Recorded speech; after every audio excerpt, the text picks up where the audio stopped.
जय हिंद दोस्तों, कैसे हैं आप लोग। M I S P C S channel में आपका स्वागत है। तो आज हम लोग इन्वायरमेंट की PT 365 जिसका पार्ट थर्ड करने जा रहे हैं। इसके पहले हमने पार्ट 1 और 2 ऑलरेडी कवर कर लिया है। तो प्लेलिस्ट में जाके इन्वायरमेंट वाले प्लेलिस्ट में आप बाकी वीडियोस भी देख सकते हैं। और इसके पहले हमने पॉलिटी की भी PT 365 कवर कर लिए है और आने वाले समय में बाकी जो बचे पार्ट्स हैं PT 365 के वो भी कवर करेंगे। तो वो भी वीडियोस आपको आने वाले टाइम पे मिलेंगी।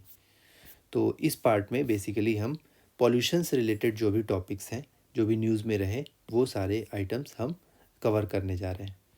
तो दोस्तों, आगे बढ़ने से पहले प्लीज़ आप इस चैनल को लाइक कीजिए, सब्सक्राइब कीजिए, दोस्तों के साथ शेयर कीजिए और प्लीज़ फीडबैक ज़रूर दीजिए, जिससे मुझे भी पता लगे कि इस लेक्चर में क्या खामियां हैं और क्या अच्छाइयां हैं। ठीक है। तो पहला न्यूज़ आइटम है इसमें एयर पोल्यूशन से रिलेटेड। तो एयर पोल्यूशन में एक फर्स्ट न्यूज़ आइटम है emission norms for coal based thermal power plant. तो coal based thermal power plants के लिए कुछ इमिशन नॉर्म्स बनाए गए।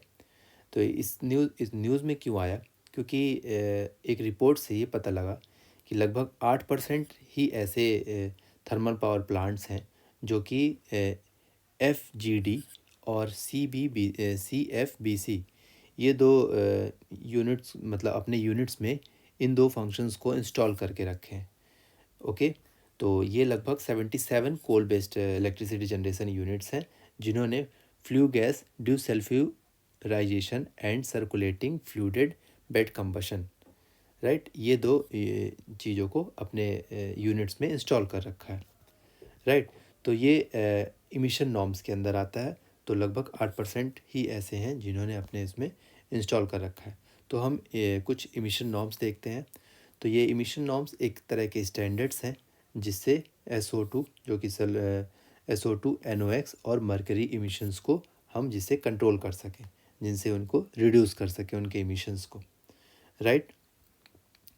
Sulphur dioxide and nitrogen oxide.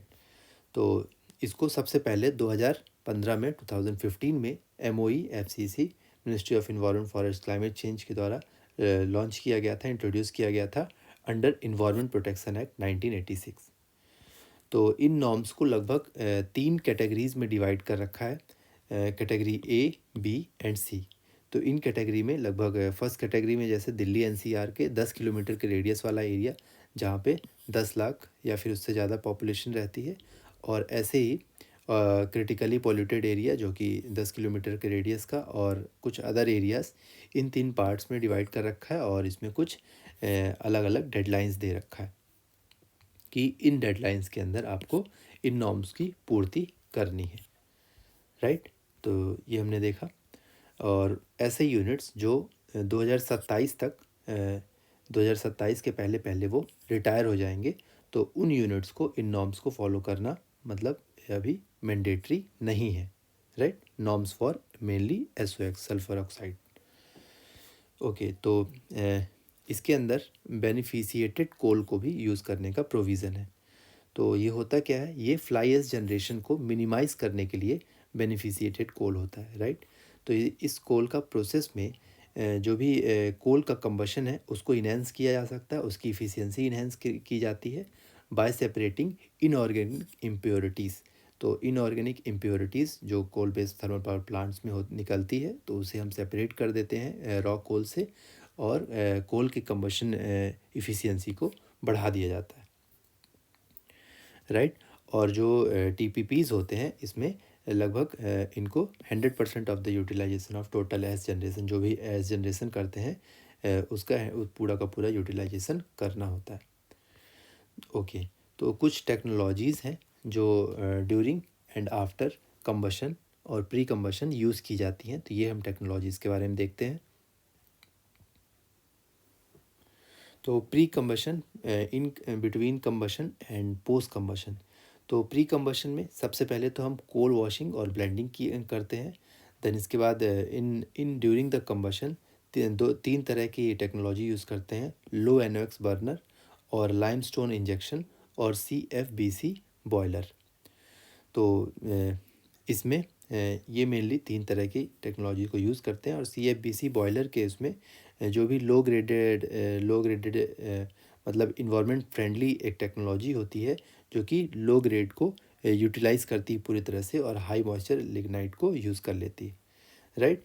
Then post combustion में SOx NOx और पार्टिकुलेट मैटर के लिए अलग अलग टेक्नोलॉजीज़ का यूज़ किया जाता है। फॉर एग्जांपल सल्फर ऑक्साइड्स के लिए फ्लू गैस डिसल्फ्यूराइजेशन का मेथड को यूज़ किया जाता है और इसके बाद नाइट्रोजन ऑक्साइड को यूज़ के लिए इसको इमिशन को रिड्यूस करने के लिए सेलेक्टिव कैटलिस्ट और नॉन कैटलिस्ट रिडक्शन के सिस्टम को यूज़ किया जाता है, जो कि हम पहले भी देख चुके हैं। और पार्टिकुलेट मैटर के लिए इलेक्ट्रोस्टैटिक प्रेसिपिटेटर का मेनली यूज़ किया जाता है, ठीक है। तो ये हमारा TP thermal based power plant के इमिशन नॉर्म्स के बारे में हमने ये न्यूज़ आर्टिकल देखा। देन इसके बाद ग्रेडेड रिस्पॉन्स एक्शन प्लान। तो नेक्स्ट टॉपिक है graded response action plan. Okay, तो ग्रेडेड रिस्पॉन्स एक्शन प्लान है क्या? इसके अकॉर्डिंग जो भी दिल्ली वाला जो एरिया है, दिल्ली एयर क्वालिटी इंडेक्स में इसमें सुधार करने से रिलेटेड न्यूज़ आर्टिकल है। तो इसमें ये इमरजेंसी रिस्पॉन्स मैकेनिज़्म है for Delhi air quality index के लिए, राइट। इसको सुप्रीम कोर्ट के ऑर्डर 2016 के बाद, जो कि MC Mehta versus union of India के केस के बाद मेनली इम्प्लीमेंट किया गया, ठीक है। National capital region of Delhi, ठीक है। तो ये जो भी अब नोटिफाई किया जाता है इसको इन्वायरमेंट प्रोटेक्शन एक्ट 1986 के अंदर 2017 जनवरी के बाद इसको नोटिफाई किया गया और इसे GRAP graded response action plan को CAQM जो कि commission for air quality management implement करने का काम ये देखती है 2021 के बाद, ठीक है। और जो भी इन्फोर्समेंट का काम होता है एयर क्वालिटी ऑफ इंडिया ये देखता है, ठीक। इसको 4 स्टेजेस में मेनली डिवाइड किया गया है, 4 स्टेजेस में, जिसमें स्टेज 1, स्टेज 2, स्टेज 3। तो स्टेज 1 में poor category, then very poor category, then severe category और सीवियर प्लस कैटेगरी। तो पुअर कैटेगरी में 201 से लेकर 300 तक AQI होता है और वेरी पुअर कैटेगरी में 300 से 400, सीवियर कैटेगरी में 400 से 450 और सीवियर प्लस में 450 प्लस, ठीक है। तो पुअर कैटेगरी में मेनली हाइब्रिड व्हीकल्स वगैरह को टारगेट किया जाता है। कुछ न्यू एडिशंस हम इसमें देखेंगे जिसमें हाइब्रिड व्हीकल्स को टारगेट किया जाता है और EVs इलेक्ट्रिक व्हीकल्स को टारगेट किया जाता है कि ये मेनली ये जो है मार्केट में ज़्यादा यूज़ हो और फ्यूल बेस्ड व्हीकल्स कम यूज़ हो। और साथ ही साथ जो भी 10 से 15 साल ओल्ड डीजल और पेट्रोल व्हीकल्स हैं उन्हें उनके ऊपर थोड़ा रोकथाम लगाई जाती है, ठीक है। देन वेरी पुअर कैटेगरी में कुछ मेनली टारगेटेड एक्शन लिया जाता है और प्रीडोमिनेंट सेक्टर्स के ऊपर टारगेटेड एक्शन लिया जाता है जिससे वो जो हॉटस्पॉट एरिया है जिससे उस एरिया में मेनली पॉल्यूशन को कंट्रोल किया जा सके, ठीक है। देन सीवियर कैटेगरी में कुछ स्ट्रिक्ट रिस्ट्रिक्शंस लगाए जाते हैं भारत स्टेज 3 पेट्रोल व्हीकल्स और भारत स्टेज 4 डीजल व्हीकल्स के ऊपर, जो कि 4 व्हीलर व्हीकल्स हैं उनके ऊपर कुछ रिस्ट्रिक्शंस लगाए जाते हैं उनके आवाजावन में, ठीक है। और इसमें न्यू एडिशंस क्या किया गया है, वही कि 5th क्लास तक के बच्चों के लिए फ़िज़िकल क्लासेस डिसकंटिन्यू की जा सकती हैं और इनको ऑनलाइन मोड वगैरह को प्रीफर करने के लिए बोला जा सकता है, ठीक है। इसके बाद 4th स्टेज है जिसमें 450 प्लस एयर क्वालिटी इंडेक्स होगा। तो इसमें नया एडिशन में मेनली लाइट कॉमर्शियल व्हीकल्स जो होंगे उनको अगर वो दिल्ली के आउटसाइड के रजिस्टर्ड हैं तो उनके लिए मतलब रोकथाम उनके लिए परमिशन की ज़रूरत होगी या फिर उन्हें परमिट नहीं किया जाएगा। और साथ ही साथ जो फिज़िकल क्लासेस है अपर क्लास के बच्चों के लिए भी 11 तक के बच्चों के लिए भी उनको ऑनलाइन मोड में कन्वर्ट किया जा सकता है, ठीक है। तो हमने इस आर्टिकल में commission for air quality management को देखा था जो कि एक स्टैट्यूटरी बॉडी है जो कि एक्ट 2021 के तहत में बनी थी। और इसका मेन गोल यही है टू इन्हेंस द कोऑर्डिनेशन और रिसर्च वगैरह करना एयर क्वालिटी से रिलेटेड, और साथ ही साथ मेनली पंजाब, हरियाणा, उत्तर प्रदेश और राजस्थान वाले एरिया में, ठीक है। ये साथ ही साथ कुछ डायरेक्शंस और रिकमेंडेशंस भी देती है स्टेट गवर्नमेंट को रिगार्डिंग एयर क्वालिटी इंडेक्स और regarding the air quality of particular area. ठीक है। देन कुछ रिलेटेड न्यूज़ आर्टिकल्स हैं, जैसे कि नेशनल एयर क्वालिटी इंडेक्स। तो नेशनल एयर क्वालिटी इंडेक्स इसे central pollution control board release करता है, और इसमें मेनली 8 पॉल्यूटेंट कवर्ड है। राइट, ये मल्टीपल एग्जाम्स में क्वेश्चन पूछ चुका है कि ये पॉल्यूटेंट से रिलेटेड। इनफैक्ट यूपीएससी में भी एक बार क्वेश्चन आया था। तो ये पॉल्यूटेंट्स थोड़ा ध्यान रखना है हमें। ठीक है। तो 8 पॉल्यूटेंट्स जो कि नेशनल एयर क्वालिटी इंडेक्स के अंदर आते हैं: PM10, PM2.5, NO2 nitrous oxide, और देन और ozone, then SO2, then carbon monoxide, then ammonia और लेड। ठीक है। तो इनमें से जो मेनली 6 कैटेगरीज, जो पूरे एयर क्वालिटी को 6 कैटेगरीज में डिवाइड किया गया है, तो ये हम देख लेते हैं। तो लगभग सिमिलर ही हैं ऊपर वाले जो हमने देखा था। इसमें सीवियर और वेरी सीवियर मतलब वो कैटेगरी नहीं है, बस एक सीवियर कैटेगरी है जो कि 400 से लेकर 500 के बीच में आती है। ठीक है। तो इसमें 0 से 50 गुड कैटेगरी के, और 51 से 100 सेटिस्फैक्ट्री कैटेगरी। देन 100 से 200 मॉडरेट, 200 से 300 पुअर, और 301 से लेकर 400 तक वेरी पुअर कैटेगरी में आती है। तो इसमें कुछ पॉसिबल हेल्थ इम्पैक्ट्स बता रखे हैं, ये आप लोग देख सकते हैं। ठीक है। तो सेंट्रल पॉल्यूशन कंट्रोल बोर्ड जो कि एक ये वाटर एक्ट के अंदर 1974 वाटर एक्ट के अंदर कॉन्स्टिट्यूट होती है, और air control of pollution act 1981 से अपना पावर और फंक्शंस लेती है। ठीक है। और सेंट्रल पॉल्यूशन कंट्रोल बोर्ड साथ ही साथ है स्टेट पॉल्यूशन कंट्रोल बोर्ड, ये रिस्पॉन्सिबल होते हैं कि जो भी लेजिस्लेशंस हैं उनको इम्प्लीमेंटेशन करने का काम इनका होता है, और साथ ही साथ जो भी इन्वायरमेंटल पॉल्यूशन वगैरह को प्रिवेंट करना, कंट्रोल करना, इससे रिलेटेड काम इनके ऊपर रहता है। ठीक है। मेजर इनिशिएटिव्स देख लेते हैं, जो कि national air quality monitoring programme के मेजर इनिशिएटिव्स क्या हैं। तो ये मेनली 4 एयर पॉल्यूटेंट्स को आइडेंटिफाई करते हैं और उन्हें मॉनिटर करते हैं at all the locations. Right.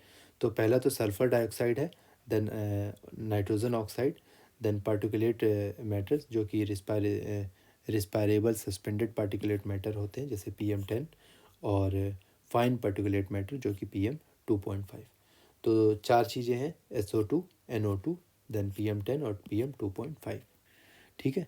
Then एक प्राण पोर्टल है, प्राण पोर्टल, जो कि इसके मॉनिटर और इम्प्लीमेंटेशन में, नेशनल एयर क्वालिटी प्रोग्राम के मॉनिटर और इम्प्लीमेंटेशन में इंफॉर्मेशन डिसेमिनेट करना, और इस साथ साथ कुछ 131 सिटीज़ को 131 सिटीज़ को इंफॉर्मेशन डिसेमिनेट करना और इससे रिलेटेड पब्लिक को जानकारी देना, इसके लिए ये मददगार साबित होता है। ठीक है। प्राण पोर्टल हमें याद रखना है, एयर क्वालिटी से रिलेटेड। ठीक है। ओके, तो ये हमने एयर पोल्यूशन से रिलेटेड न्यूज़ आर्टिकल देख लिया। देन नेक्स्ट आर्टिकल है फायर क्रैकर्स से रिलेटेड। तो सुप्रीम कोर्ट ने फायर क्रैकर्स जो कि ऑल लेवल ऑफ स्टेट्स में उनको बैन करने की बात की है, और उन्हें रेगुलेट करना है, रेगुलेशंस को अप्लाई करना है पूरी तरह से। ठीक है। कुछ ऐसे फायर क्रैकर्स हैं जिनको पूरी तरह से बैन करना है, जो कि हजार्डियस और टॉक्सिक के इंग्रेडिएंट को यूज़ करते हैं, तो उनको पूरी तरह से बैन करने की भी बात कही गई इस आर्टिकल में। तो 2021 के डायरेक्शन के अकॉर्डिंग बेरियम को पूरी तरह से बैन कर देने की बात कही गई, और साथ ही साथ इसको पूरे ऑल ओवर कंट्री में अप्लाई करना है। ठीक है। और ग्रीन क्रैकर्स को ये परमिशिबल है, ग्रीन क्रैकर्स यूज़ किया जा सकता है, जो कि एज़ पर द 2018 गाइडलाइंस। तो हम हजार्डियस और टॉक्सिक नेचर देख लेते हैं, कैसे ये हजार्डियस हो जाते हैं, क्योंकि इन फायर क्रैकर्स में मेनली ये सारे कंपाउंड्स यूज़ होते हैं, जिस कारण से ये फायर क्रैकर्स हजार्डियस साबित होते हैं और हेल्थ के लिए हमारे हानिकारक होते हैं। तो पहला है एल्यूमिनियम, देन सल्फ़र डाइऑक्साइड तो होता ही है इसमें, potassium nitrate, then perchlorate ammonium potassium, then barium nitrate, copper compound, then antimony sulfide, then lead dioxide, nitrate and chloride, then lithium compounds, mercury, arsenic और स्ट्रोंटियम कंपाउंड्स। तो ये कुछ compounds हैं, इनका हमको ओवरऑल आइडिया होना चाहिए कि कौन से कंपाउंड फायर क्रैकर्स में यूज़ किए जाते हैं और जो हमारे हेल्थ के लिए हजार्डियस है। ओके, तो ग्रीन क्रैकर्स हम देखते हैं, ग्रीन क्रैकर्स क्या क्यों अलाउड हैं और ये हजार्डियस किस तरह नहीं है। ठीक है, तो ये ऐसे कोई हजार्डियस एलिमेंट्स को यूज़ नहीं करते हैं जैसे बेरियम नाइट्रेट, ये सारे हजार्डियस एलिमेंट्स यूज़ नहीं होते। साथ ही साथ जो पार्टिकुलेट मैटर्स हैं इनको इसमें 30% तक रिडक्शन होता है, क्योंकि ये potassium nitrate as a oxidant use करते हैं, राइट। तो ये एक नीरी इनिशिएटिव है जो कि CSIR का इनिशिएटिव है, ये ग्रीन क्रैकर्स डेवलप कर रहे हैं। तो इनके मेनली 3 तरह के ग्रीन क्रैकर्स हैं, जैसे स्वास, स्टार और सफल। स्वास मतलब सेफ वाटर रिलीज़र, स्टार मतलब सेफ थर्माइट क्रैकर और सफल जो कि कम से कम एल्युमिनियम और मैग्नीशियम का यूज़ किया जाता है इसमें। इसके मतलब minimum usage of aluminium and used magnesium instead, right. मतलब मैग्नीशियम का यूज़ किया जाता है कम से कम जो कि होता है। ठीक है, तो इस तरह ये ग्रीन क्रैकर फायर क्रैकर बन जाते हैं। ओके, नीरी का मेनली हेडक्वार्टर नागपुर में है, जो कि एक रिसर्च और डेवलपमेंट स्टडीज़ करती है रिलेटेड टू इन्वायरमेंटल स्टडीज़ और इंजीनियरिंग। ओके, तो CSIR का एक और इनिशिएटिव है CEERI. CEERI is for it is creating e cracker, right. E cracker और ई लड़ी, ई अनार, सिस्टम ऑफ ई क्रैकर्स हो, तो ये सारी चीज़ें सीरी डेवलप कर रहा है। तो सीरी और नीरी हमने ये देख लिया, सीरी और नीरी।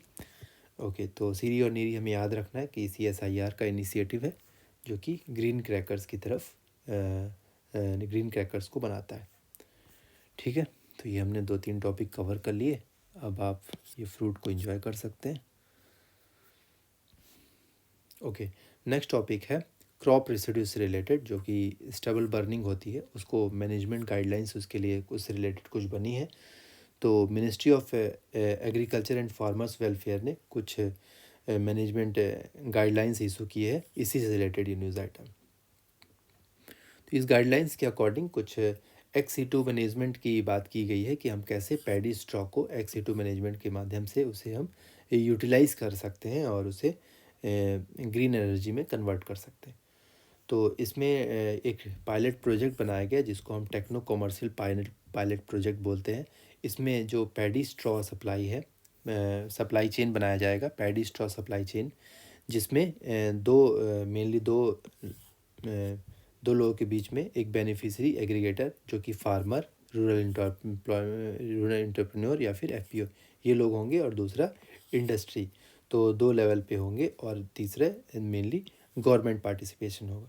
तो फार्मर्स, इंडस्ट्री और गवर्नमेंट, इन 3 लोगों के बीच में ये पूरा चेन बनेगा, जिसमें गवर्नमेंट का 65% तक फाइनेंशियल सपोर्ट होगा, इंडस्ट्री का 25% तक कंट्रीब्यूशन, और जो फार्मर्स रूरल होंगे इनका 10% तक कंट्रीब्यूशन होगा, राइट, इस पायलट प्रोजेक्ट में। तो इसमें हम करेंगे क्या, ये हम आगे देखते हैं। तो इसमें मेनली हम इसे XE2 मैनेजमेंट करने की कोशिश करेंगे पैडी स्टॉक को, जिससे इसे ग्रीन एनर्जी की तरफ इसे बनाया जा सके और इसे और ज़्यादा कंजर्व करके मतलब यूटिलाइज़ किया जा सके। ठीक है, तो ये हमने देख लिया। साथ ही साथ स्टेट गवर्नमेंट भी कुछ प्रोजेक्ट को अप्रूव कर सकती है और फाइनल असिस्टेंस इसमें मिलेगा, हाई ट्रैक्टर वगैरह, जो कटर ट्रेडर, ये सब चीज़ों को यूटिलाइजेशन के लिए। ठीक है, तो स्टेबल बर्निंग देख लेते हैं, स्टेबल बर्निंग है क्या।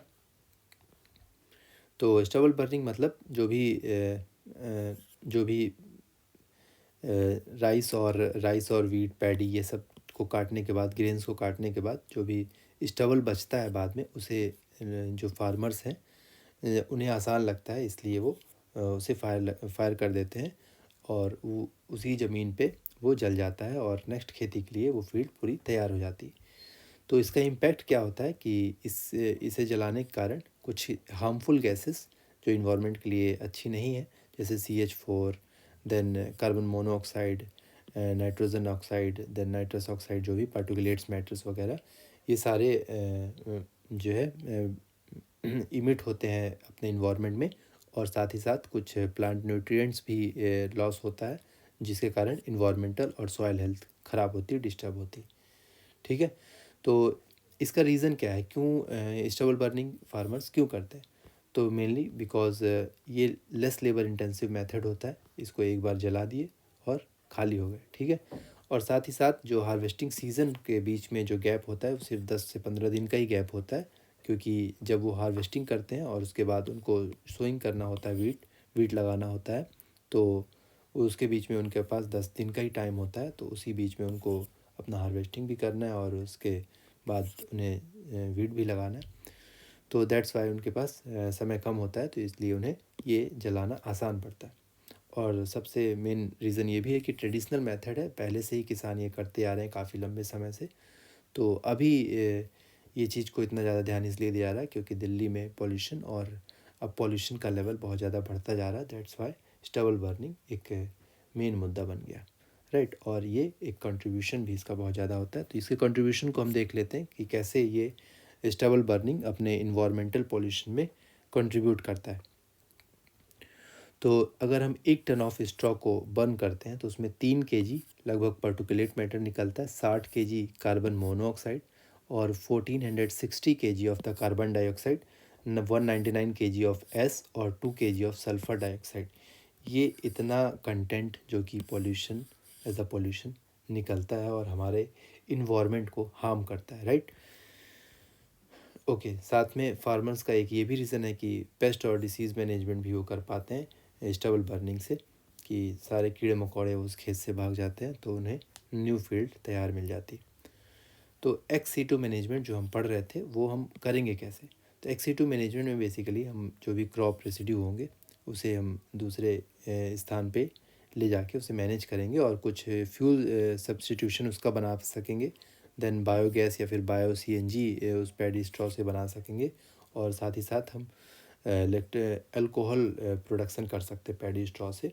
तो ये सब उसके यूसेस हैं, ऑल्टरनेट यूसेस हैं, जिससे उन्हें जलाने की ज़रूरत नहीं होगी एटलीस्ट, और एयर पोल्यूशन भी कंट्रोल में रहेगा। ठीक है, तो क्लाउड सीडिंग नेक्स्ट टॉपिक है, क्लाउड सीडिंग। तो क्लाउड सीडिंग मतलब artificial rain, that is the artificial rain. तो ये लगभग जब बहुत ज़्यादा पोल्यूशन हो गया था तो उस टाइम पे ये न्यूज़ में आई थी, तो इसलिए हम इसे एक बार देख लेते हैं। ठीक है, ओके। तो इसमें ये एक वेदर मॉडिफिकेशन टेक्निक है जिससे प्रेसिपिटेशन मतलब बारिश हम बढ़ा सकते हैं। तो इसमें हम केमिकल क्या यूज़ करते हैं, कुछ साल्ट्स होते हैं जैसे सिल्वर आयोडाइड, जिसको AgL बोलते हैं, potassium iodide and sodium chloride, या फिर ड्राई आइस। तो ये सारे इन सारे केमिकल्स को यूज़ करके हम आर्टिफिशियल रेन प्रोड्यूस करते हैं। ठीक है, तो इसमें कुछ स्टेप्स हम देख लेते हैं। जैसे सिल्वर आयोडाइड, सबसे पहले हम प्लेन से या फिर ग्राउंड बेस्ड जनरेटर से, ये ग्राउंड बेस्ड जनरेटर है, या फिर प्लेन से सिल्वर आयोडाइड हम इन्वायरमेंट में छोड़ते हैं, जिससे वो सिल्वर आयोडाइड टारगेटेड क्लाउड्स तक जाता है और वहाँ पे रिएक्ट करता है। इसके बाद ये एड करता है कि वो आइस क्रिस्टल्स बन सकें। यहाँ पे आइस क्रिस्टल्स बनते हैं और आइस क्रिस्टल्स इतने हैवी हो जाते हैं कि वो यहाँ पे रुक नहीं पाते, और जब ये आ रहे होते हैं नीचे तो आइस क्रिस्टल्स हवा वगैरह से ये पिघल जाते हैं और नीचे हमें प्रेसिपिटेशन देखने को मिलता है। ठीक है, तो यही चीज़ में लिखा है, crystals fail and melting in the on their way and form rain. ठीक है, तो कुछ रिक्वायरमेंट या कंडीशंस होनी चाहिए कि कैसे किस समय पे ऑल टाइम हम क्लाउड सीडिंग नहीं कर सकते, ऑल टाइम हम आर्टिफिशियल रेनफॉल नहीं कर सकते। तो कुछ कंडीशंस हैं। फॉर एग्ज़ाम्पल उस टाइम पे क्लाउड्स एक लेवल तक क्लाउड्स होने चाहिए और सूटेबल टेम्परेचर होना चाहिए। फॉर एग्ज़ाम्पल -10 से -12 डिग्री सेल्सियस तक का टेम्परेचर ऊपर क्लाउड मतलब अपर एटमॉस्फेयर में इतना नीडेड है। साथ ही साथ क्लाउड एटलीस्ट कम से कम क्लाउड कवर 50% टारगेटेड एरिया में होना चाहिए। साथ ही साथ विंड स्पीड वहाँ पे ज़्यादा नहीं होनी चाहिए, एक सर्टेन लेवल से ज़्यादा विंड स्पीड नहीं होना चाहिए। और रिलेटिव ह्यूमिडिटी अगर अगर 75% से कम है तो वो लेस इफ़ेक्टिव हो जाएगा मेथड, और अगर 75% से ज़्यादा है तो ओके। ठीक है, देन कोल्ड इन मतलब क्लाउड भी थोड़ा मतलब वहाँ पे ठंडक होनी चाहिए सुपर कोल्ड अगर उन्हें करना है तो, ठीक है। तो क्लाउड सीडिंग के कुछ टाइप्स हैं, जैसे कि hygroscopic cloud seeding, dynamic cloud seeding और स्टैटिक क्लाउड सीडिंग। तो ये कुछ क्लाउड सीडिंग के टाइप्स हैं, ये आप देख सकते हैं। ओके, तो नेक्स्ट टॉपिक है स्वच्छ वायु सर्वेक्षण।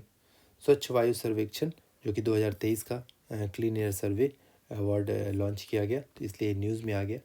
ये इनिशिएटिव MOEFCC का है under national clean air programme, right. तो इसमें मेनली हम एयर क्वालिटी को इम्प्रूव करते हैं सिटी, रीजनल और नेशनल लेवल पे, और इन्हें इसमें अवार्ड देते हैं जो भी विजेता सिटीज़ होती हैं, जिससे बाकी सिटीज़ भी इसमें कंपटीशन पैदा होता है सफाई करने के लिए कि अपनी सिटीज़ को साफ़ सुथरा रखना।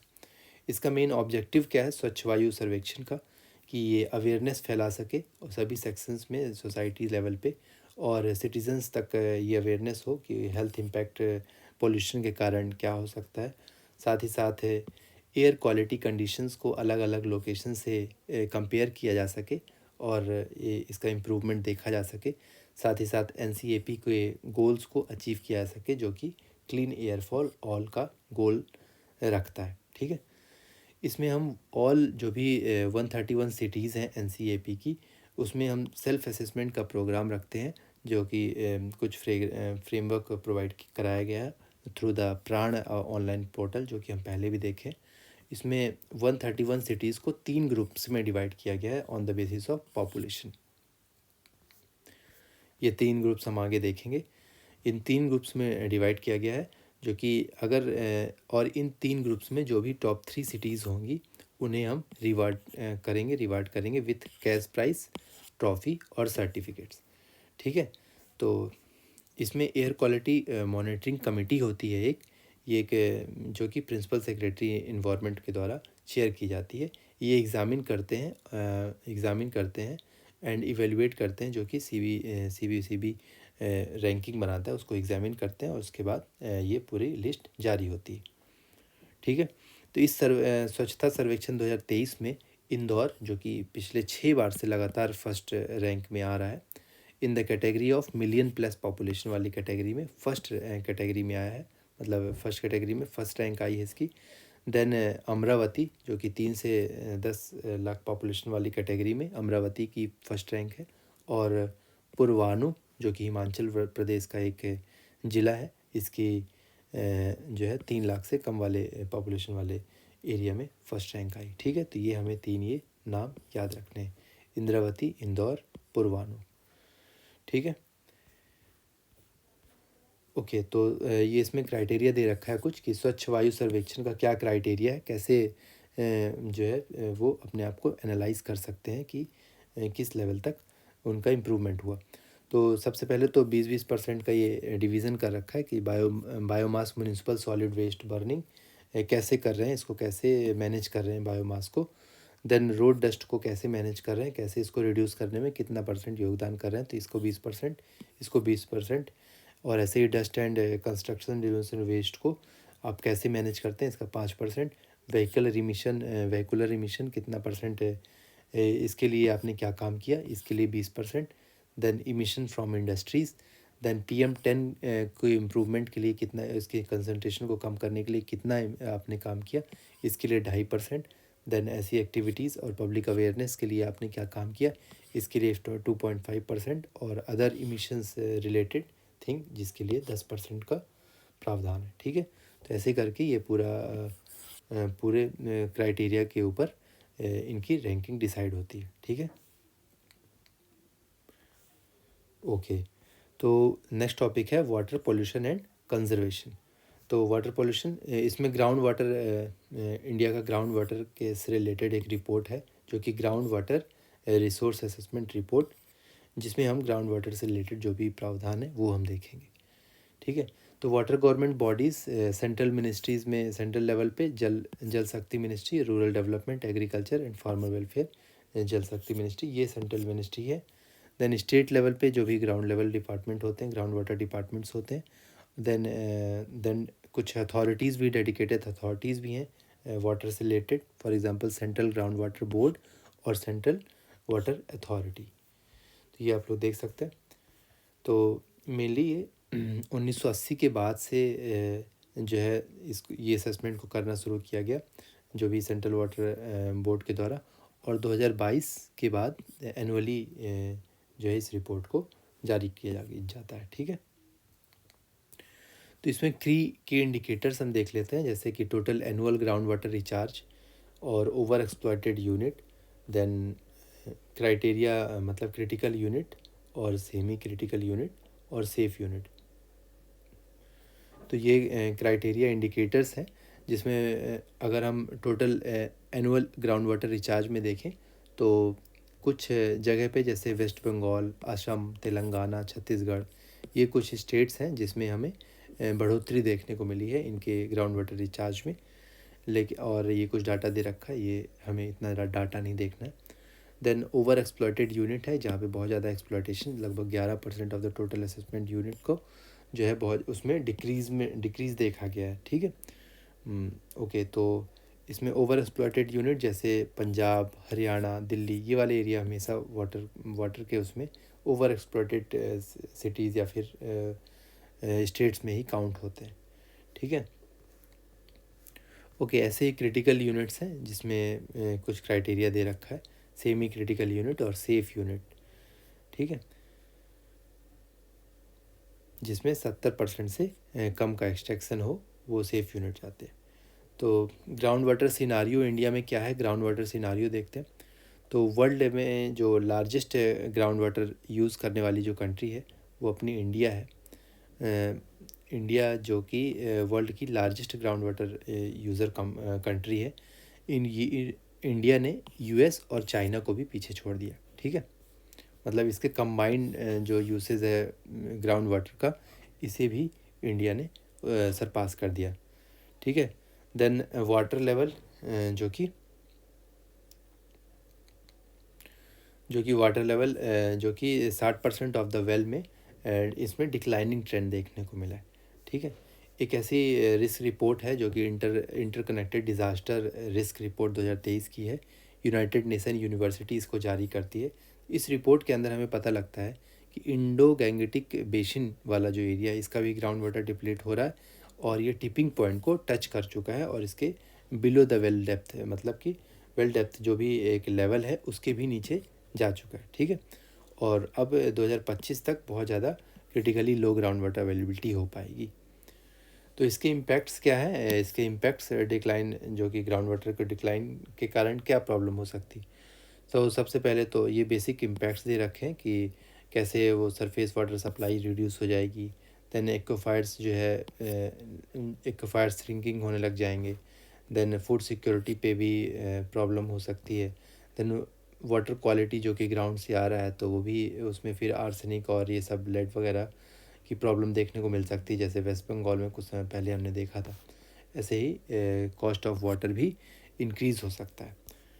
ओके, तो सेंट्रल ग्राउंड वाटर बोर्ड के बारे में कुछ देखते हैं। सेंट्रल ग्राउंड वाटर बोर्ड जो कि फरीदाबाद हरियाणा में इसका हेड क्वार्टर है। 1970 में इसमें इस्टेब्लिशमेंट हुआ इसका, और मिनिस्ट्री ऑफ जल शक्ति के अंदर आता है। तो इसमें यही इम्पोर्टेंट था। ये एक एपेक्स नेशनल एपेक्स एजेंसी है जो कि जिसके ऊपर रिस्पॉन्सिबिलिटी होती है कि साइंटिफिक मैनेजमेंट, एक्सप्लोरेशन, वाटर से रिलेटेड जो भी रिसोर्सेज से रिलेटेड ये मॉनिटर करे, असेसमेंट करे और कुछ भी जो भी फ़ायदेमंद रिकमेंडेशंस है वो रिकमेंडेशंस दे। ठीक है, देन वाटर ट्रेडिंग का कॉन्सेप्ट, जैसे कार्बन ट्रेडिंग का कॉन्सेप्ट था, वैसे ही वाटर ट्रेडिंग का कॉन्सेप्ट है, reuse water trading. Reuse water trading का कॉन्सेप्ट। तो इसमें नीति आयोग एक डॉक्यूमेंट रिलीज़ करती है, वाटर ट्रेडिंग मैकेनिज़्म, जिसमें कैसे ट्रीटेड वेस्ट वाटर को यूज़ किया जा सकता है, इस डॉक्यूमेंट में पूरा दिया हुआ है। ठीक है, तो इसमें हम ये देखते हैं कि वाटर मैकेनिज़्म एक रहेगा, वाटर वेस्ट मैकेनिज़्म रहेगा, जिसमें वाटर को एज अ कमोडिटी देखा जाएगा और इसमें buy and sold of water credit, जो भी वाटर क्रेडिट मिलेगा उसे बाय और सोल्ड कर सकते हैं। तो कंपनीज़ या फिर पर्टिकुलर वाटर कंपनी को एक टारगेट दिया जाएगा जिसके जितना रीयूज़ उनको उस लेवल तक वाटर को रीयूज़ करना है, और अगर वो नहीं यूज़ कर सकते तो और किसी कंपनी ने उस टारगेट को अचीव कर लिया और उससे ऊपर जो टारगेट अचीव किया है, तो वो एज अ क्रेडिट दूसरी कंपनी को सोल्ड आउट कर सकता है, राइट, या फिर नेक्स्ट अपने उसमें यूटिलाइज कर सकता है। तो इस मैकेनिज़्म के अंदर जो भी वाटर कंपनी है वो खुद का वाटर रिसोर्स ना बनाकर, बल्कि वो वाटर को बाय करेंगे थ्रू द थर्ड पार्टी, ठीक है, और उसको फिर यूज़र को सेल करेंगे। तो ये कैसे वाटर ट्रेडिंग काम कैसे करेगा कि इसमें जो ओनरशिप होगी वाटर की इनडिस्प्यूटेबल होगी, और वाटर इंटाइटलमेंट जो भी होगा वो ट्रांसफ़र्ड हो सकता है, और इसमें एक सर्टिफिकेट मिलेगी जो जो भी वाटर क्रेडिट जिसके पास जो मैंने बताया वाटर क्रेडिट वाला चीज़, तो उसमें एक सर्टिफिकेट वाटर रीयूज़ सर्टिफिकेट मिलेगा जो कि ट्रेडेबल परमिट के साथ रहेगा, ट्रेडेबल उसे ट्रेड किया जा सकता है, ठीक है। और WRC ट्रेडिंग सिस्टम इसमें प्रॉपर होगा जिसमें उसे ट्रेड कर सकते हैं, और इसके लिए shall be registered and get individual target for water reuse, ठीक है, उसके लिए वो रजिस्टर करवा सकते हैं अपने को कंपनी, और फिर वो इंडिविजुअल टारगेट भी अपना अचीव कर सकते हैं, ठीक है। ओके, तो ये जो वाटर यूज़ सर्टिफिकेट हमने देखा, इसको जैसे मैंने पहले बताया कि इसको सेल कर सकते हैं ओपन मार्केट में, और जिसने भी उस रीयूज़ टारगेट को अचीव नहीं किया है वो उसे बाय कर सकता है और अपने उस टारगेट को अचीवमेंट दिखा सकता है, ठीक है। ओके, ऐसे ही एक water.org इसने एक इनिशिएटिव स्टार्ट किया जो कि वाटर क्रेडिट लोन प्रोग्राम है। इसमें affordable financing related to safe drinking water and sanitation से रिलेटेड ये इनिशिएटिव है, ठीक है। ओके, तो कुछ अदर न्यूज़ आइटम्स हैं जो कि जैसे नेशनल वाटर अवार्ड और वाटर क्वालिटी स्टैंडर्ड, तो ये न्यूज़ आइटम्स हम कुछ देख लेते हैं। नेशनल वाटर अवार्ड जो कि 4th नेशनल वाटर अवार्ड इस साल 2022 में मिला था। तो best water national water award Madhya Pradesh को मिला, और गंजम डिस्ट्रिक्ट उत्तर प्रदेश को बेस्ट डिस्ट्रिक्ट के लिए मिला। और नेशनल वाटर अवार्ड है क्या, ये बेसिकली 2018 में लॉन्च हुआ, जिससे हमें पता लगा कि 4th वाला 2022 में होगा, मतलब 5th वाला 2023 में होगा, ठीक है। तो ये department of water resource and river development and Ganga rejuvenation के अंडर में आता है, और सेकंड और थर्ड भी हमने देख लिया, ठीक है। तो इसमें इतना इम्पोर्टेंट था। देन वाटर क्वालिटी स्टैंडर्ड क्या होता है, तो water quality standard through biological oxygen demand और केमिकल ऑक्सीजन डिमांड से हमको पता लग जाता है कि वाटर क्वालिटी स्टैंडर्ड इसका कितना है, इस पर्टिकुलर वाटर बॉडी का कितना है। तो वाटर बायोलॉजिकल ऑक्सीजन डिमांड और COD में हम अंतर देख लेते हैं। तो बायोलॉजिकल ऑक्सीजन डिमांड, जैसा कि हम जानते हैं कि डिज़ोल्व ऑक्सीजन कितनी ज़रूरत है एरोबिक ऑर्गेनिज्म को to break down the organic matter in the present, जो भी वाटर में प्रेजेंट है, ठीक है। तो इससे हमें जो भी डिज़ोल्व ऑक्सीजन जितना ज़्यादा रिक्वायरमेंट होगी, मतलब उतना ज़्यादा वो पोल्यूटेड है, वो पानी उतना ज़्यादा पोल्यूटेड है। तो higher BOD indicate that low dissolved oxygen and high pollution, ठीक है। तो इसी तरह का केमिकल ऑक्सीजन डिमांड भी होता है, जिसमें ऑर्गेनिक मटेरियल ऑक्सीडेशन के माध्यम से किया जाता है, मतलब जो भी उसको जो है ब्रेक डाउन किया जाता है ऑक्सीडेशन मेथड से, ठीक है। और जो COD की वैल्यू होती है हमेशा ही BOD से ज़्यादा होती है, ये हमें ध्यान रखना है, ठीक है। तो नेक्स्ट टॉपिक है सेंट्रल वाटर कमीशन। तो सेंट्रल वाटर कमीशन इसके रिपोर्ट के अकॉर्डिंग 2023 में जो कि साउथ इंडिया में साउदर्न स्टेट्स के रिजर्वायर्स में वाटर लेवल में घटोतरी देखने को मिली है, मतलब लो लेवल ऑफ वाटर देखने को मिला है, ठीक है। ये एक प्रीमियम टेक्निकल ऑर्गेनाइजेशन है जो कि मिनिस्ट्री ऑफ जल शक्ति के अंदर आती है, और इसमें जो भी वाटर से रिलेटेड इनिशिएटिंग, कोऑर्डिनेटिंग और कंसल्टेशन वगैरह स्टेट गवर्नमेंट से करना, ये सारी चीज़ें, कंट्रोल स्कीम, ये सब चीज़ें सेंट्रल वाटर कमीशन देखती है। और इसने एक फ्लड वॉच ऐप भी लॉन्च किया था जो कि रियल टाइम अपडेट देता है related to flood across the country, ठीक है। देन है जल दिवाली। तो women for water for women campaign. तो इस कंपेन के अंदर ये एक महुआ का कंपेन है, ministry of housing and urban affairs with the partnership of NULM, national urban livelihood mission. तो ये जो महुआ है इसने एक कैंपेन लॉन्च किया अंडर अटल मिशन ऑफ, मतलब अमृत के अंडर में इस कैंपेन को लॉन्च किया। अटल, जो कि अमृत का फुल फॉर्म क्या है, Atal mission for rejuvenation and urban transformation. ठीक है, और ये NULM के साथ में मिलके इसे इस जल दिवाली को शुरू करते हैं। ठीक है, तो जो अमृत क्या है, अमृत प्रोग्राम देखते हैं। अमृत जो है महुआ के अंदर में आता है, महुआ ने लॉन्च किया 2015 में आया, 500 सिटीज़ में इसको मेनली लॉन्च किया गया था। तो अमृत प्रोजेक्ट के अंदर में बेसिक इंफ्रास्ट्रक्चर बनाया जाएगा जो कि वाटर सप्लाई सेक्टर से रिलेटेड है, वाटर ड्रेनेज, ग्रीन स्पेस और पार्क वगैरह से रिलेटेड है। ठीक है, अभी 2022 से लेकर 2025-26 तक अमृत 2.4 मतलब सेकेंड फेज़ चल रहा है, जो कि फंक्शनल टैप वाटर प्रोवाइड कराने की बात कही गई है इसमें, और यूनिवर्सल कवरेज के वाटर सप्लाई करवाया जाएगा। और फंक्शनल टैप मतलब टैप में पानी भी आना चाहिए। ठीक है, मतलब खाली टैप नहीं लगा देना है। ठीक है, तो पानी आने वाला टैप, फंक्शनल टैप लगाया जाएगा। ये अमृत 2.0 का मिशन है। ठीक है, ओके, तो नेक्स्ट टॉपिक है प्लास्टिक पोल्यूशन। तो प्लास्टिक पोल्यूशन पहला टॉपिक जो कि प्लास्टिक ओवरशूट डे। तो प्लास्टिक ओवरशूट डे जो कि अर्थ एक्शन, स्विस बेस्ड अर्थ एक्शन रिलीज़ करती है, एक रिपोर्ट होती है जो कि अर्थ एक्शन रिलीज़ करती है। तो ये हम देखते हैं ओवरशूट डे होता क्या है। तो ओवरशूट डे मतलब कि एक लेवल से ज़्यादा प्लास्टिक को यूज़ कर लेना, जितनी नीडेड नहीं है उससे भी ज़्यादा यूज़ कर लेना, तो वही ओवरशूट है। ठीक है, तो अमाउंट ऑफ प्लास्टिक वेस्ट, और वो जो वेस्ट बन जाएगा बाद में, तो amount of plastic waste surpasses the capability of waste management system. तो जितना आप मैनेज नहीं कर पा रहे हो उससे भी ज़्यादा प्लास्टिक वेस्ट प्रोड्यूस कर देना is the plastic overshoot, right. तो इसमें मिसमैनेज्ड वेस्ट इंडेक्स रिलीज़ किया जाता है। तो मिसमैनेज्ड वेस्ट इंडेक्स मतलब उसका कितना आपका टोटल वेस्ट हुआ और कितना वेस्ट को आपने मिसमैनेज किया, यही इंडेक्स के माध्यम से हमें पता लगता है। तो अगर हम पूरे अर्थ का देखें तो 28 जुलाई 2023 एक वो प्लास्टिक ओवरशूट डे था, और इंडिया का 6 जनवरी 2023 को प्लास्टिक ओवरशूट, मतलब वो दिन ऐसा था जिसमें हमने इतना ज़्यादा वेस्ट प्रोड्यूस कर दिया, प्लास्टिक वेस्ट, जिसे हम मैनेज भी नहीं कर पाए।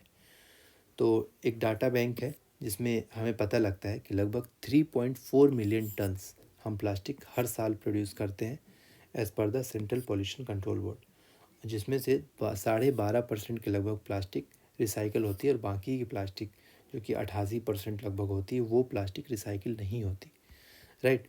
और जैसे हम मिसमैनेज वेस्ट इंडेक्स पढ़ रहे थे, तो मिसमैनेज वेस्ट इंडेक्स के अंदर इंडिया में अगर हम देखे जाए तो 98.55 जनरेटेड वेस्ट जो होता है वो इंडिया में मिसमैनेज होता है according to Earth Action, right. 98.55 मतलब ऑलमोस्ट 99% जो प्लास्टिक वेस्ट होता है ये हम मिसमैनेज करते हैं। तो मोस्ट ऑफ द थिंग तो हम मिसमैनेज ही करते हैं। प्लास्टिक, आप कहीं भी जाएंगे तो वहाँ पे आपको प्लास्टिक का ढेर मिल ही जाएगा। ओके, तो इसमें की फाइंडिंग्स क्या है दोस्तों, इसमें लगभग ऐसी 12 ऐसी कंट्रीज़ हैं जिसमें इंडिया भी एक है, जो कि रिस्पॉन्सिबल है कि 52% of the world mismanage plastic produce करते हैं। ठीक है, तो 12 कंट्रीज़ इंक्लूडिंग इंडिया जो कि 50% से भी ज़्यादा मिसमैनेज प्लास्टिक वेस्ट हम लोग प्रोड्यूस कर रहे हैं। और इसी में एक कैटेगराइजेशन भी है वेस्ट स्पॉन्ज का। तो वेस्ट स्पॉन्ज का मतलब ये है कि आपका प्लास्टिक का कंजम्पशन कम है, फिर भी हम बहुत ज़्यादा प्लास्टिक पोल्यूशन क्रिएट कर रहे हैं। प्लास्टिक कंजम्पशन हमारी नीड उसकी कम है, फिर भी बहुत ज़्यादा हम पोल्यूशन, उसका प्लास्टिक पोल्यूशन प्रोड्यूस कर रहे हैं। यही वेस्ट स्पॉन्ज है। तो ये कॉन्सेप्ट है, हमें ध्यान रखना है। ठीक है, तो कुछ टूल्स हैं कि कैसे हम प्लास्टिक पोल्यूशन को कैसे रिड्यूस कर सकते हैं।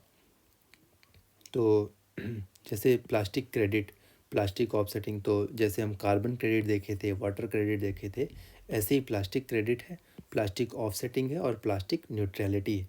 तो अगर हम एक ट्रेडेबल क्रेडिट को ये एक ट्रेडेबल क्रेडिट होता है, तो अगर हमने एक पर्टिकुलर लिमिट से कम प्लास्टिक यूज़ किया और हम उसे रीयूज़ कर पाए तो हमें एक प्लास्टिक क्रेडिट मिलेगा, और उस प्लास्टिक क्रेडिट को हम सोल्ड कर सकते हैं दूसरी कंपनी को जिन्होंने अपने टारगेट को अचीव नहीं किया और अपने टारगेट से ज़्यादा उन्होंने वेस्ट क्रिएट कर दिया, राइट। तो इसी के अंदर में प्लास्टिक ऑफसेटिंग भी है कि प्लास्टिक को हम कैसे बैलेंस कर सकते हैं कि कितना हमने यूज़ किया उसे कंपनसेट कर सकते हैं अपने प्लास्टिक कंजम्पशन को, right, through the purchasing of the plastic credit. जिस कंपनी ने नहीं कम मतलब टारगेट कंप्लीट कर पाया तो वो जो है प्लास्टिक क्रेडिट को परचेज करके अपने कंपनसेट कर सकती है उसको।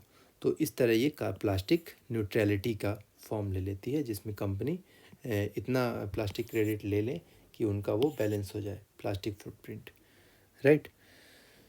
तो प्लास्टिक से रिलेटेड कुछ रूल्स भी हैं, रूल्स 2021 के। In plastic waste management amendment rules 2021 के अकॉर्डिंग सिंगल यूज़ प्लास्टिक को पूरी तरह से बैन हो गया, ठीक है, बट फिर भी मार्केट में तो खुलेआम मिलती है, ये अलग बात है। बट इस रूल्स के अकॉर्डिंग सिंगल यूज़ प्लास्टिक पूरी तरह से बैंड है, और इसका मैन्युफैक्चरिंग, इंपोर्ट, स्टॉकिंग, डिस्ट्रीब्यूशन और sale and use everything is single of regarding single use plastic is banned, right. और साथ ही साथ जो प्लास्टिक की थिकनेस है उसको बढ़ा के 120 माइक्रोन कर दिया गया। तो पहले जो कि 120 माइक्रोन इसलिए किया गया कि वो थोड़ा हैवी प्लास्टिक हो जिसको हम रीयूज़ कर सकें, बार बार रीयूज़ में ला सकें, राइट। तो इससे 120 माइक्रोन से नीचे की जो प्लास्टिक्स होंगी उनको पूरी तरह से बैन कर दिया गया। तो plastic bags with the thickness of 120 micron are banned, ठीक है। साथ ही साथ एक्सटेंडेड प्रोड्यूसर रिस्पॉन्सिबिलिटी गाइडलाइंस भी है कि जो भी कंपनी जैसे कोको कोला कंपनी है, लेस कंपनी है, तो वो अपने प्लास्टिक को, उनकी रिस्पॉन्सिबिलिटी बनती है कि वो जो भी उनका प्लास्टिक जनरेटेड है उसको, उनके ऊपर रिस्पॉन्सिबिलिटी है कि उसे वो रीयूज़ करें और रिसाइकल करें और प्लास्टिक पैकेजिंग मटेरियल को वापस रीयूज़ करने की कोशिश करें, राइट। तो ये उनकी एक्सटेंडेड प्रोड्यूसर रिस्पॉन्सिबिलिटी है। इस गाइडलाइंस में 2020 रूल्स के अंदर ये गाइडलाइंस है जो कि EPR रिस्पॉन्सिबिलिटी को दर्शाती है, ठीक है। और ये मैंडेटरी टारगेट्स हैं कि इन्हें रिसाइकल और रीयूज़ प्लास्टिक पैकेजिंग को करना है, ठीक है। ऐसे ही प्राइवेट सेक्टर कोलैबोरेशन भी है। Then national circular economy road map वगैरह प्लास्टिक से रिलेटेड हमने इंडिया में इनिशिएटिव शुरू किया, ठीक है। ऐसे ही अनप्लास्टिक कलेक्टिव है जो कि प्लास्टिक कलेक्टिव प्रोग्राम जो कि CII confederation of Indian industry, then UNEP और वर्ल्ड WWF इंडिया का के द्वारा को फाउंड किया गया, ठीक है। Then Prakrit and green initiative. तो ये सारी चीज़ें अगर प्री में आती है तो हमारे काम आ जाएगी, और अगर नहीं आती तो हमारी ये जो भी न्यूज़ आइटम है ये हम मेंस में यूज़ कर सकते हैं, ठीक है। और ग्लोबल लेवल में यूनाइटेड नेशन इन्वायरमेंट असेंबली जो कि इंड प्लास्टिक पोल्यूशन नाम का एक रेजोल्यूशन लाती है। इन प्लास्टिक पोल्यूशन ये एक इंटरनेशनली लीगली बाइंडिंग एग्रीमेंट है। इसको लाने के लिए 2024 तक लाने के लिए इसके लिए काम कर रही है, ठीक है। कौन? यूनाइटेड नेशन इन्वायरमेंट असेंबली, ठीक है। 2024 तक इसको लीगली बाइंडिंग करने के लिए इसका मेन रेजोल्यूशन है, राइट। तो इसके अंदर साथ ही साथ एक और इनिशिएटिव है, global partnership on plastic pollution and marine litre. तो इसमें मैरीन भी कवर हो गया कि मैरीन एरिया में भी साफ़ सफाई रखना है, ये जो कि Rio20 बोलते हैं जिसको।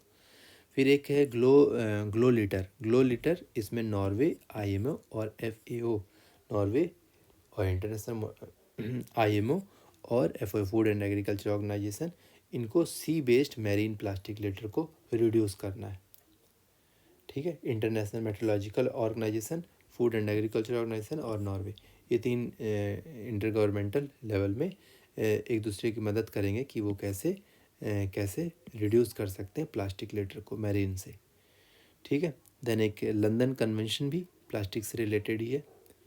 तो इसमें कुछ सर्कुलर इकॉनमी ऑफ प्लास्टिक के बारे में बताया है कि कैसे कोई जो भी प्रोडक्शन करता है उसको कंज्यूम करने के बाद हम रिसाइकल में लाएंगे और फिर रिसाइकल करके फिर से इसे प्रोड्यूस करके ये सर्कुलर इकॉनमी प्लास्टिक का बन जाएगा। ठीक है, ओके। तो नेक्स्ट टॉपिक है zero draft for global treaty of in plastic pollution. तो प्लास्टिक से रिलेटेड ये पूरा न्यूज़ आइटम्स था। तो इसमें INC जो कि इंटरनेशनल नेगोशिएटिंग कमेटी, UNEP की कमेटी है, इंटरनेशनल नेगोशिएटिंग कमेटी, एक जीरो ड्राफ्ट रिलीज़ करती है जो कि इंटरनेशनली लीगली बाइंडिंग इंस्ट्रूमेंट है प्लास्टिक पॉल्यूशन से रिलेटेड। ये एक ड्राफ्ट है सिंपली अभी, तो अगर इसे लोग पास कर देते हैं तो ये बाइंडिंग हो जाएगा। ठीक है, तो ये ग्लोबली बैन करती है कुछ हाईएस्ट रिस्क प्लास्टिक को, और शॉर्ट लिफ्ट प्लास्टिक का भी इसमें मेंशन है। शॉर्ट लिफ्ट प्लास्टिक वगैरह इन सबको बैन करने की बात करती है। ठीक है, और साथ ही साथ नेशनल प्लान के लिए बोलती है कि कंट्रीज़ अपने लेवल पे नेशनल प्लान्स बनाएं और उसे कंट्रीब्यूट करें इस ट्रीटी में, जैसे हमने पेरिस एग्रीमेंट की ट्रीटी में, क्लाइमेट चेंज रिलेटेड ट्रीटी में कंट्रीब्यूशन दिया था इंडिविजुअल लेवल पे, मतलब कंट्री इंडिविजुअली। तो इसी तरह इसमें भी प्लास्टिक को बैन करने में इंटरनेशनल लेवल पे कंट्रीब्यूशन दे। ठीक है, तो UNEP के बारे में देख लेते हैं। UNEP के इंटर गवर्नमेंटल नेगोशिएटिंग कमेटी, ये एक internationally legally binding instrument develop कर रही है प्लास्टिक पॉल्यूशन से रिलेटेड, मैरीन, और साथ ही साथ इसमें मैरीन इन्वायरमेंट भी इंक्लूडेड है। ठीक है, इसका एम वही कि नेगोशिएट करना है बाय द एंड ऑफ 2024 तक कि वो globally legally binding plastic treaty बना सके, लीगली बाइंडिंग प्लास्टिक ट्रीटी जो है अप्लाई कर सके। ठीक है, क्रिएट कर सके। ओके, तो ये इसका एम था, ये हमने देख लिया। देन लैंड डिग्रेडेशन, तो इससे रिलेटेड न्यूज़ जो भी है हम ये देख लेते हैं। UNCCD, United Nation convention to combat desertification, तो ये एक डाटा डैशबोर्ड निकालता है, लॉन्च करता है। तो फर्स्ट डाटा डैशबोर्ड जो कि 126 कंट्रीज़ का कुछ डाटा मिला जुला के बताता है और प्रेजेंट करता है। तो ये इसमें की फाइंडिंग्स हम क्या देख लेते हैं। तो लगभग 2015 से 2019 तक हमने ये देखा कि लगभग 100 मिलियन ऑफ द हेक्टेयर्स, जो कि बहुत हेल्दी और प्रोडक्टिव लैंड थी, ये डिग्रेड हो गई। हर साल इतनी लैंड हर साल डिग्रेड हो रही, जो कि बहुत प्रोडक्टिव और हेल्दी लैंड है, मतलब प्रॉपर फर्टिलिटी लेवल उसका बहुत अच्छा है। ऐसी लैंड जो है हर साल डिग्रेड हो रही। ठीक है, इंडिया में अगर देखा जाए तो लगभग 10%, 9.5% के अप्रॉक्स इंडिया में भी लैंड डिग्रेडेड देखी गई है, ये ऐसा रिपोर्ट कहती है। ठीक है, और 2016 से 2019 तक 50% ऑफ द ग्लोबली ये रिपोर्ट किया गया है, और 36.8% तक इंडिया में रिपोर्ट किया गया है कि ड्रॉट से इफ़ेक्ट हुई है ऐसी लैंड, मतलब ये वाले एरिया ड्रॉट से इफ़ेक्टेड एरिया थे। ये 3-4 सालों के बीच में हुआ। ठीक है, और मेनली मोस्ट सीवियर डिग्रेडेशन किस जगह पे देखा गया, Caribbean, Latin America, central Asia और ईस्टर्न वाले रीजन में। ठीक है, तो लैंड डिग्रेडेशन से रिलेटेड कुछ चीज़ें हम देखते हैं कि किसी भी लैंड की प्रोडक्टिविटी लॉस हो जाना, यही लैंड डिग्रेडेशन है।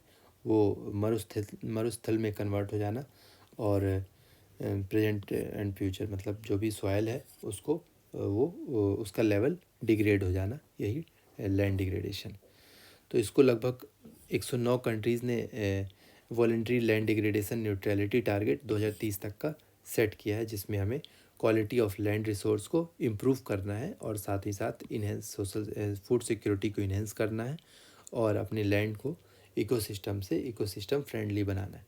तो ये लगभग 109 कंट्रीज़ ने वॉलंटरी पार्टिसिपेशन किया है 2030 के टारगेट को अचीव करने के लिए।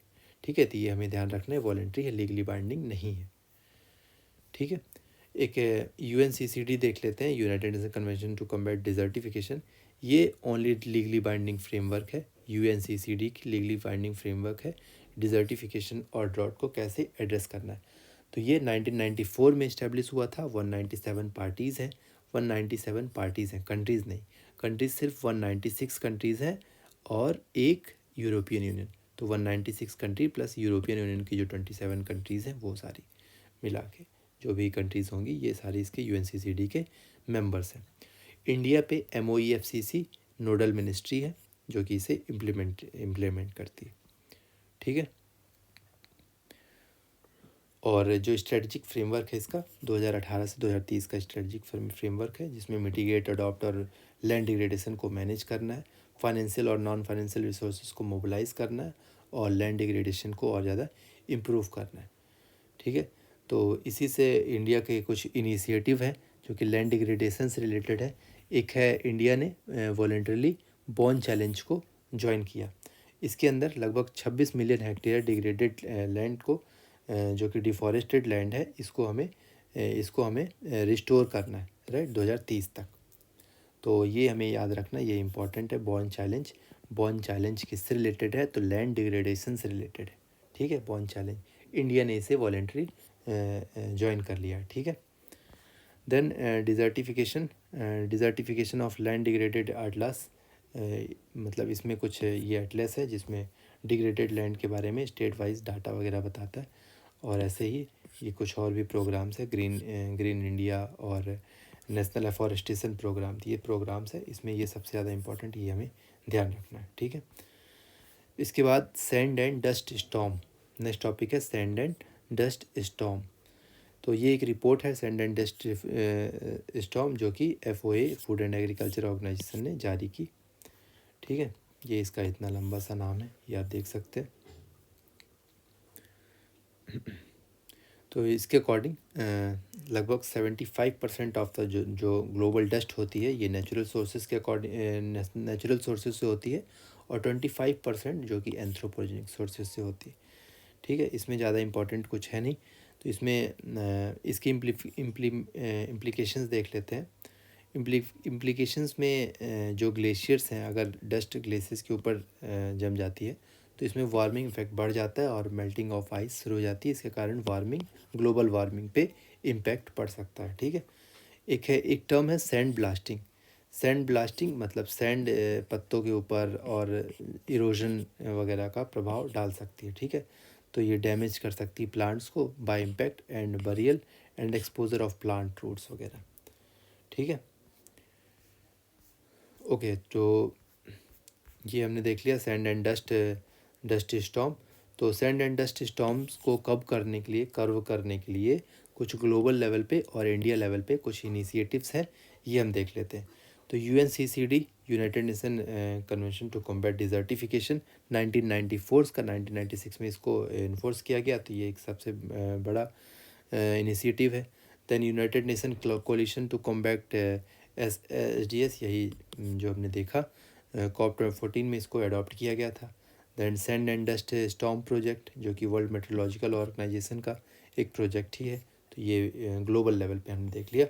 देन इंडिया लेवल पे अरावली ग्रीन वॉल प्रोजेक्ट, जो कि अरावली हिल्स में बनाया गया है, जो कि है मतलब ये डस्ट वगैरह से बचाने के लिए, अरावलीज को बचाने के लिए ग्रीन वॉल प्रोजेक्ट एक प्रस्तावित है। ठीक है, अरावली हिल्स में।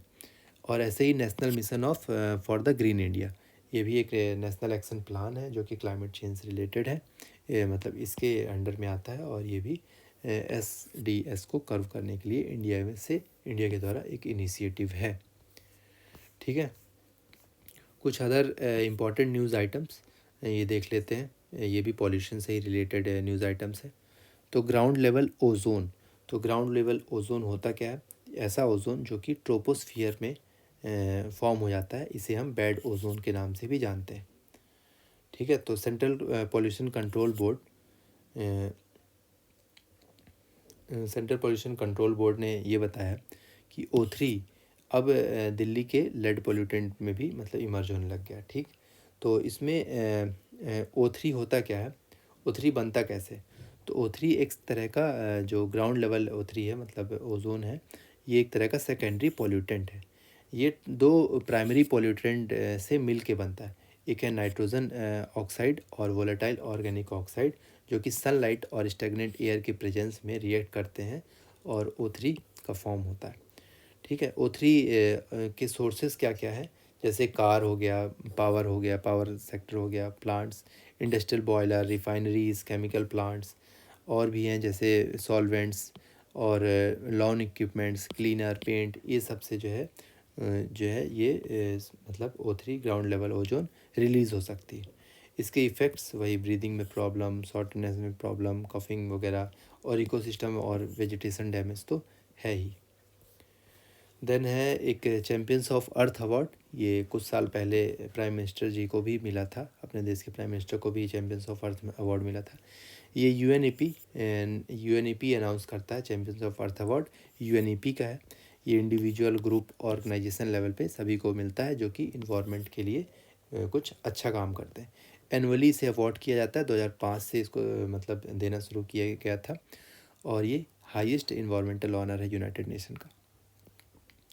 इसमें प्लास्टिक पोल्यूशन 2023 मतलब उसे एलिमिनेट करने के लिए कुछ 4 कैटेगरीज़ में डिवाइड किया गया इस अवार्ड को। जैसे 4 कैटेगरीज़ में ये अवार्ड मिला, जैसे कि पॉलिसी लीडरशिप कैटेगरी, जिसमें ये भाई साहब को मिला है, और इंस्पिरेशन एंड एक्शन कैटेगरी, जिसमें ये मैकआर्थर फाउंडेशन को मिला। ठीक है, ऐसे ही कुछ कैटेगरीज़ हैं। तो हमारे लिए इसमें ये हमें बस ये याद रखना है कौन कौन सी कैटेगरी। पॉलिसी लीडर कैटेगरी है, then inspiration and action, then entrepreneurship vision, और साइंस एंड इनोवेशन कैटेगरी। इसमें एक ब्लू सर्किल नाम का एक इनिशिएटिव है, जो कि चाइना का इनिशिएटिव है। ये बेसिकली इसमें ब्लॉकचेन टेक्नोलॉजी और इंटरनेट ऑफ थिंग्स का यूज़ करते हैं, जिसमें वो प्लास्टिक पॉल्यूशन की लाइफ साइकिल को मॉनिटर कर सकते हैं, राइट। और ऐसे ही एक मैनुअल मुलर है जो कि चिली से रिलेटेड है। ठीक है, तो ये हमने चैम्पियंस ऑफ अर्थ अवार्ड देख लिया। ठीक है, देन इथिलीन ऑक्साइड के बारे में देख लेते हैं। इथिलीन ऑक्साइड होता क्या है? ये प्राइमरीली यूज़ किया जाता है कुछ अदर केमिकल्स को बनाने के लिए। ठीक है, जैसे कि एंटी फ्रीज़र वगैरह हो गया। ये एक तरह की कलरलेस गैस होती है, फ्लेमेबल गैस होती है, जिसका स्वीट ओडोर होता है। ठीक है, और इसको स्मॉलर अमाउंट में यूज़ किया जाता है, पेस्टिसाइड वगैरह और स्टरलाइजिंग एजेंट की तरह ही यूज़ किया जाता है। ये मेनली कार्सिनोजेनिक होती है, कैंसर प्रोड्यूसिंग पॉल्यूटेंट होता है, और म्यूटोजेनिक भी होता है, मतलब म्यूटेशन भी कर सकता है, जीन म्यूटेशन भी कर सकता है। ठीक है, तो ये एक कुछ हार्मफुल इम्पैक्ट्स हमने देख लिए। Okay, endosulfan. तो एंडोसल्फान क्या है? एंडोसल्फान ये न्यूज़ में आया क्योंकि नेशनल ग्रीन ट्रिब्यूनल ने ही बताया कि कैसे जो है एंडोसल्फान का हिली एरिया में डंपिंग हो रहा है। तो ये एक वर्ड न्यूज़ में आता है, मिंची पंडावू। तो हमें जानना है कि मिंची पंडावू है कहाँ पे। ये कसौड़गढ़ डिस्ट्रिक्ट केरला में पड़ता है। तो हमें बस थोड़ा ओवरऑल आइडिया होना चाहिए कि ये मिंची पंडावू कहाँ पे कसौड़गढ़ डिस्ट्रिक्ट केरला में पड़ता है। ठीक है, ये हमें आइडिया हो। तो एंडोसल्फान के बारे में देख लेते हैं। एंडोसल्फान एक ऑर्गेनोक्लोराइड पेस्टिसाइड होता है, जो कि इंसेक्ट और माइट्स के मतलब कंट्रोल करने के लिए होता है। बेसिकली सोया, राइस, ये सब वेजिटेशन वगैरह में इसको यूज़ किया जाता है, छिड़काव किया जाता है, जिससे इंसेक्ट और माइट्स को मतलब क्रॉप्स को इनसे बचाया जा सके। ठीक है, और साथ ही साथ ये इनको रोटरडैम कन्वेंशन और स्टॉकहोम कन्वेंशन के अंदर as a persistent pollutant, organic pollutant इसको क्लासीफाई किया गया है इन एल्डोसल्फान को। ठीक है, ओके। तो नेक्स्ट है पेट्रोलियम कोक और पेट कोक। तो एक पॉजिटिव सेंस में न्यूज़ आइटम है पेट्रोलियम कोक। तो पेट्रोलियम कोक ये कार्बन को रिप्लेस करके पेट कोक को हम यूज़ कर सकते हैं। तो ये कार्बन रिच सॉलिड मटेरियल होता है, जो कि फाइनल क्रूड ऑयल रिफाइनिंग के बाद में फाइनली पेट कोक या फिर पेट्रोलियम कोक निकल के आता है, जिसको हम कोल के रिप्लेसमेंट की तरह यूज़ कर सकते हैं। और हाई कैलोरिक वैल्यू भी होती है इसकी, मतलब कोल से ज़्यादा इसकी एफिशिएंसी है। देन ये हाइड्रोफोबिक होता है, मतलब वाटर इंसॉल्वेंट होता है, और लेस वॉलेटाइल होता है, और लो एस मतलब एस भी कम प्रोड्यूस करता है। ठीक है, इसको हम सीमेंट मैन्युफैक्चरिंग में, लाइम किल्न में, इंडस्ट्रियल बॉयलर्स में, एल्युमिनियम एनोड्स में यूज़ कर सकते हैं। ठीक है, तो ये इसके एप्लीकेशंस हो गए, ये हमें मालूम होना चाहिए। कहीं यूपीएससी स्टेटमेंट से पूछ ले कि पेट्रोलियम कोक को हम कहाँ कहाँ यूज़ कर सकते हैं। इसके पहले भी क्वेश्चन ऐसे पूछ चुका है रिलेटेड टू फ्लाई एस से रिलेटेड एक क्वेश्चन था कि फ्लाई एस को हम कहाँ कहाँ यूज़ कर सकते हैं। ये यूपीएससी प्रीवियस ईयर में आप देख सकते हैं। ठीक है। तो नेक्स्ट है पॉलीएथिलीन टेराफ्थेलेट, पॉलीएथिलीन टेराफ्थेलेट डिग्रेडिंग एंजाइम। तो ये एक पॉजिटिव न्यूज़ है, जो कि एक ऐसा एंजाइम हमें मिला है जो कि प्लास्टिक को डिग्रेड कर सकता है, राइट। तो ये हम देखते हैं कि एक डीप सी माइक्रो ऑर्गेनिज़म है, पहली बार मतलब ये एक बहुत जो पेट होता है, ये लाइट वेट प्लास्टिक को जो कि बहुत ज़्यादा यूज़ होता है as a packaging food privileges, इन्हें ये पेट बोलते हैं, ठीक है। और ये जो इंजाइम है इन्हें डिग्रेड करने की क्षमता रखता है, both long chain and short chain pet को, ठीक है। तो ये हमने देख लिया, पेटेज और मेटेज इसी से रिलेटेड है। तो पॉलीएथिलीन टेराप्थिलीन डिग्रेडिंग एंजाइम, जो कि लाइट वेट प्लास्टिक वगैरह को डिग्रेड करने की क्षमता रखता है, ठीक है। तो नेक्स्ट है ग्रेट पैसिफिक गार्बेज पैच। तो ये कुछ न्यूज़ आइटम जो कि कलेक्शन ऑफ मैरीन डेब्रिस वगैरह नॉर्थ पैसिफिक ओशियन से मैरीन डेस्पिक वगैरह को मतलब मैरीन डेब्रिस वगैरह को हमें कलेक्ट करना है और उसे प्रॉपर मतलब डिस्पोज ऑफ करना है, ठीक है। तो ई वेस्ट मैनेजमेंट इन इंडिया, और ई वेस्ट इन इंडिया जो है ई वेस्ट के मामले में 3rd पोजीशन पे आता है, राइट। तो पहला चाइना, देन यूएसए और देन इंडिया। तो ये 3 कंट्रीज़ जो है बहुत ज़्यादा ई वेस्ट प्रोड्यूस कर रही। तो ई वेस्ट का मतलब वो इलेक्ट्रिकल या फिर इलेक्ट्रॉनिक इक्विपमेंट्स जो कि ओनर जो है उसे डिस्कार्ड कर देता है और उसे एज अ वेस्ट मतलब डिस्कार्ड कर देता है, ठीक है। इंडिया जो है 3rd largest electronic waste producer है आफ्टर चाइना एंड यूएसए, ये हमने देख लिया। और ई वेस्ट मैनेजमेंट रूल्स के अकॉर्डिंग ये जो रूल्स हैं ये मैन्युफैक्चरर, प्रोड्यूसर, रिबर्विस और ये सब इनके ऊपर अप्लाई होते हैं, ठीक है। और ये हमने एक्सटेंडेड रिस्पॉन्सिबिलिटी तो देख ही ली कि ई वेस्ट मतलब 2011 के अंदर जो कि इंट्रोड्यूस की गई थी, ठीक है।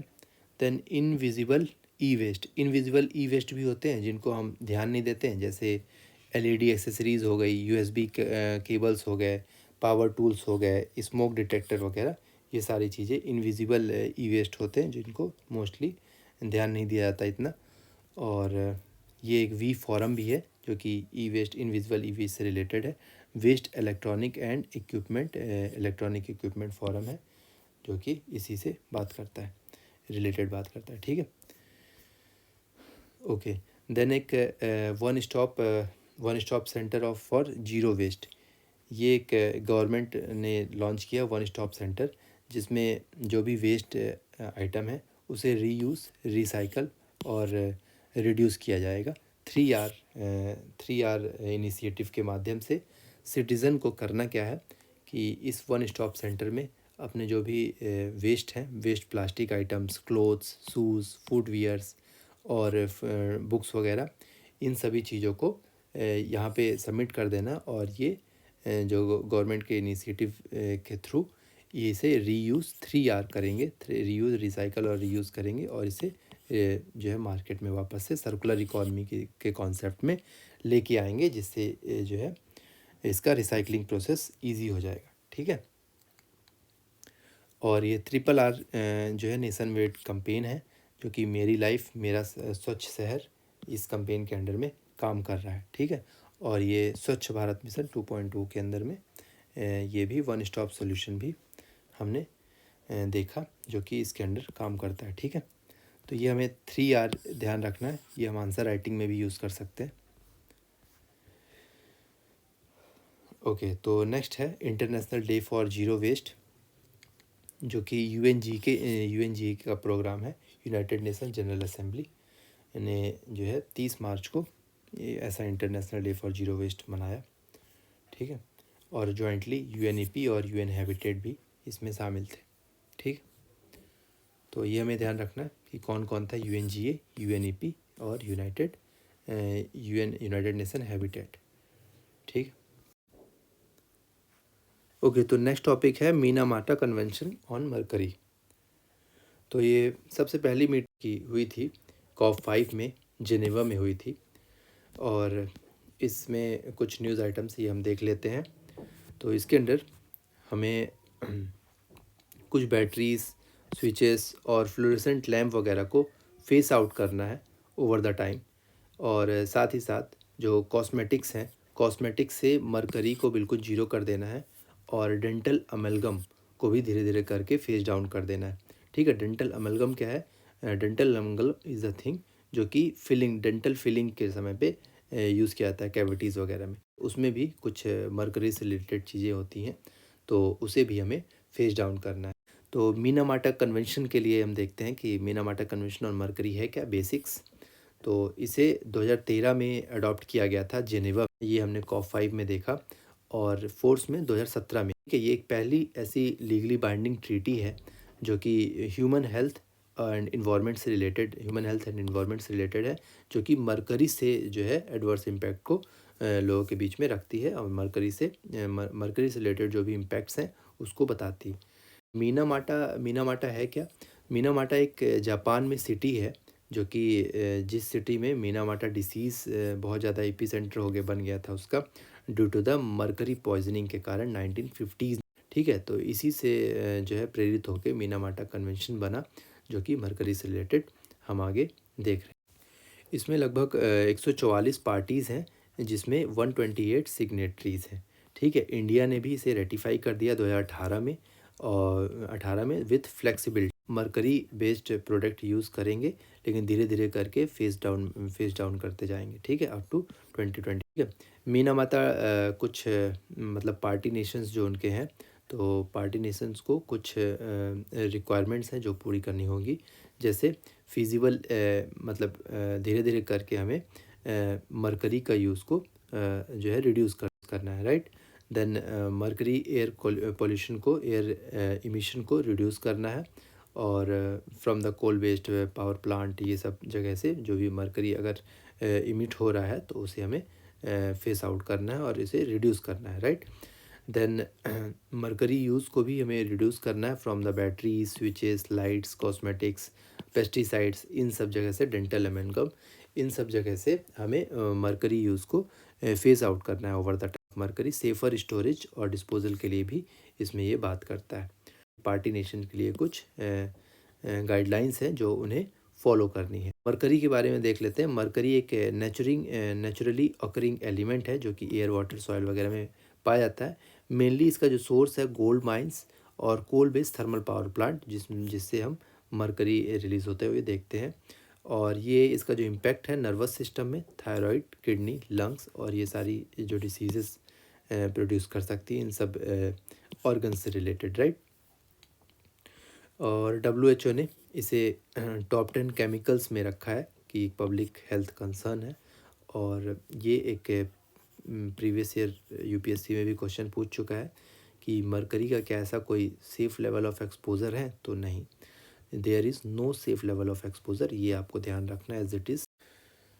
ओके, तो नेक्स्ट टॉपिक है United Nation framework to protect environment from harmful chemicals, की 5th international conference on chemical management Bonn, Germany में इस फ्रेमवर्क को बनाया गया। ठीक है, तो इसमें लगभग ऐसे 28 टारगेट्स दे रखे हैं कि कैसे रिस्पॉन्सिबल मैनेजमेंट करना है केमिकल्स और वेस्ट का। इसमें ऑब्जेक्टिव्स मेनली इसका क्या है कि इलीगल ट्रेड और ट्रैफिकिंग, जो भी वेस्ट केमिकल्स और वेस्ट हैं, इनको प्रिवेंट किया जा सके, और हजार्डियस पेस्टिसाइड वगैरह को फेज आउट किया जा सके अप टू 2025 तक इन फ्रॉम द एग्रीकल्चर। और ऐसे कुछ पॉलिसीज़ एंड रेगुलेशंस बनाना है जिससे हम केमिकल पोल्यूशन को रिड्यूस कर सकें 2030 तक। और ICCM5 जो हमने ऊपर देखा, ये बॉन्ड डिक्लेरेशन को अडॉप्ट करता है, और इसमें हम ये हार्मफुल केमिकल्स को, एक्सपोजर्स को प्रिवेंट करने की कोशिश करते हैं, और केमिकल्स वगैरह को और सेफ मैनेजमेंट के लिए रिगार्डिंग बात करता है। ठीक है, तो ICCM क्या है? International conference on chemical management. ये एक स्ट्रेटजिक अप्रोच है जिसमें international chemical management follow up किया जाएगा। ये 2006 में आया था, SECM। ठीक, पॉलिसी जो है बनाता है मेनली, और multi sectoral, multi stakeholders, voluntary policy framework, इसमें ये सब चीज़ें एड्रेस करेंगे, जो भी चैलेंजेस रिगार्डिंग केमिकल से रिगार्डिंग जो भी चैलेंजेस होंगे उसको एड्रेस किया जाएगा इसके स्ट्रेटजी के under. Hazardous chemicals related, hazardous chemicals related कुछ इंपॉर्टेंट प्रोविजंस हैं जो कि हमें याद रखना है।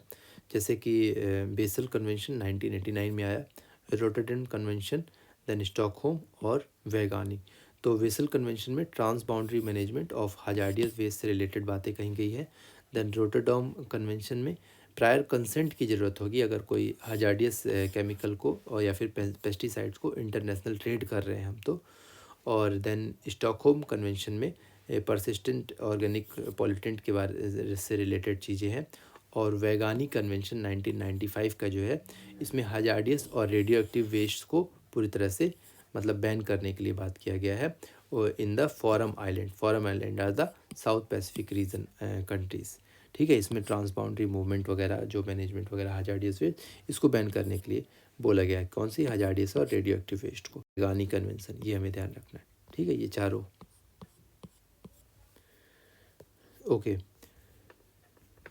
नेक्स्ट टॉपिक है इंसिडेंट और एंड द ट्रैफिकिंग डाटाबेस। तो ये इंटरनेशनल एटॉमिक एनर्जी एजेंसी का की स्टडी है जो कि रेडियो एक्टिव कंटेमिनेशन से रिलेटेड बताता है। इसमें इसके अकॉर्डिंग ये है कि जो भी रिसाइकलिंग स्क्रैप है उसमें हमें रेडियो एक्टिव कंटेमिनेशन मिलता है according to IAEA। Waste product होते क्या है? ये कोई भी ऐसा रिसाइकलिंग प्रोडक्ट जैसे सिप्स वगैरह, तो जब हम उसे रिसाइकिल करते हैं तो उसमें हमें रेडियो एक्टिव कंटेमिनेशन देखने को मिलता है। तो उसे कैसे उसको मैनेज करना है, कैसे उसे प्रॉपरली डिस्पोज ऑफ करना है और रिसाइकल करना है, इसके बारे में ये डाटाबेस है।